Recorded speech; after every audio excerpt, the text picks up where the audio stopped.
The spine has muscles, and muscles are responsible for movement. We want to move more, we want to move different, we want to move consistently, and we want to move well. That's why we've come up with the get people to move more, move better, and be in less pain, because move more is regularly, move better is with precision, maybe not the naughty habits, but rather the good habits. And choosing the exercises, maybe being discerning about what it is you're actually choosing to spend your time doing, and be in less pain. Well, that's obvious. We want you not to do things that are frictionful, aggravating, and annoying. When it comes to the muscles of the torso, you've got these big, strong, powerful muscles that move quite fast.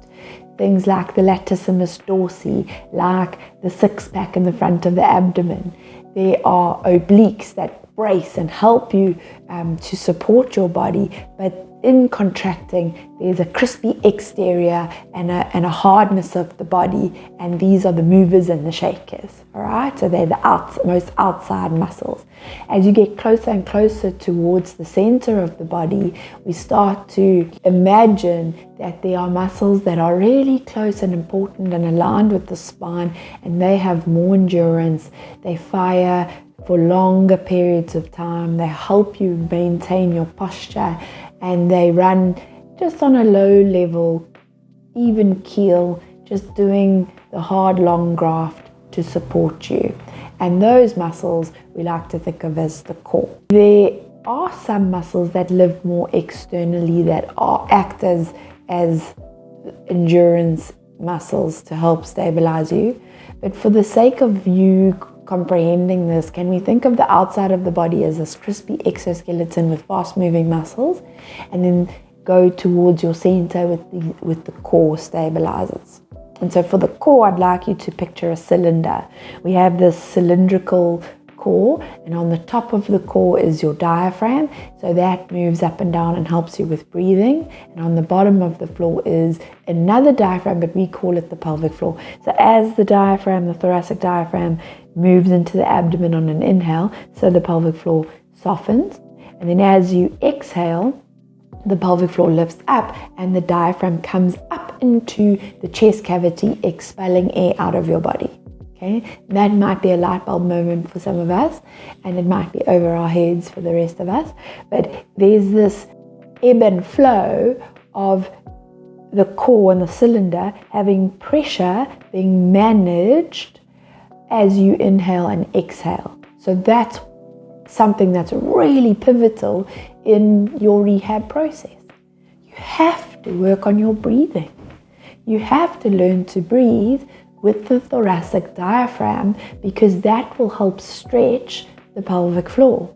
It will help increase resting tone of your diaphragm, and so it's vital for the intra-abdominal pressure to have elasticity in both the bottom and the top of your core. Most people I assess that have some kind of chronic pain have defaulted to breathing badly. It might be the first act of life, but it's certainly practiced hundreds of thousands of billions of times in your lifetime, but could be being done incorrectly. And if that's you, you should want to know. You should want to be able to intervene. But we have this lid on our core, and we've got the bottom of our core, and it's hugely important. And then you also have the muscles on the front of the core, and we refer to those muscles as your transverse abdominis, or TA for short. And then the back of your core, these little feather-like muscles that are like striations up the vertebral body, so they span a couple of bodies, and it goes all the way up, almost like a feather, up your spine, all the way up into the cervical, and that's called your multifidus muscle. And the key thing about your multifidus is that if the bones of your back aren't just right, they aren't able to find extension in the lumbar, if you flattened out and in spasm and you hunch over your desk, there's no ways those muscles can fight the good fight and turn on and protect the posterior chain. You disengage them. They're inactive. They can't do their job properly. It starts with realizing where you are in space so that you can turn on all the muscles that need to be on to be able to support you. Cognitive awareness of your posture. What is a good posture? How should I hold myself? Start with stacking those bones a little bit better, and then you can turn on the posterior support system. And your transverse abdominis muscle on the front is like this corset that draws everything in together, and learning how to activate that muscle is quite nuanced. It's got a subtle little activation sequence, and so the best intentioned people often tend to use too many other muscles to support the front. And so I find my clients who come in pain are over-recruiting the abdominal wall, they're using too much oblique, and they don't know how to get that it's not little, but that muscle that's important but subtle.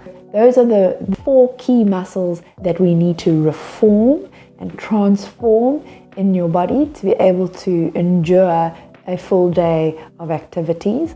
And then we have to look at the movers and the shakers, because it's possible that they're full of trigger points, that they're tight and are trying their best to help you, and in turn it's actually hindering your progress because they're firing, they're restricting movement, they're quick to fire, and they're not letting your actual core do the grunt work, that long-term stability work that is needed.